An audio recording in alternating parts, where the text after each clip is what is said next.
Alright, so for my second speech for communications class, I'm going to be doing a visual aid speech, and I kept kicking around ideas on what I wanted to do, and this one really spoke out to me, so I decided I'm going to do an album review by showing you the album Good Kid, Mad City by Kendrick Lamar. A fantastic album, one of my favorites of all time, so this review may be a little biased, but I'm going to try to see if I can squeeze this in 2 to 3 minutes, which is going to be incredibly hard because there is 12 tracks on this thing, and not counting the bonus tracks that I'm going to talk about. So I'm going to try to wrap it up and see if I can pull this off. All right. Especially in an album that's as dense as this, and like the narrative and story is so like fantastic, and like even after multiple listens, I'm still picking up stuff that I didn't even know was on the album, and and like just after listening to it and really like getting into the beats and the lyrics and everything, it's a fantastic, well put together album that I recommend everybody listening to. Anyways, moving on to the story. And the story starts off with young Kendrick at the age of 16. There's actually a picture of him in the manual here. Young Kendrick, there he is, right there.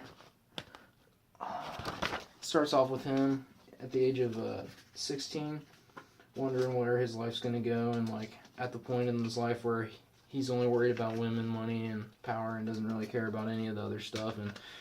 And being a kid in Compton, he's constantly being influenced by like his surroundings and like what's going on with like gang violence and like other stuff that's going on in Compton at the time. And it just talks about a big part of this album is peer pressure, how he wouldn't drink or do drugs or do anything like that unless he was like around his friends. And like he describes the homies as like being these people like that he thought were his friends, but like in the end, like they just got him to do stupid stuff like rob a house on the track The Art of Peer Pressure. Like that's not cool, and he knows it's not cool. Later in the album, he expresses how much it wasn't cool by like saying that this isn't him, and like he can become something with through his music instead of being just another gang hood rat on the street. And like the whole album's narrative comes together quite nicely, and it's just a great album. Like he starting off and like talking about his lust, like how he wants women, he wants power, he wants all that stuff, but like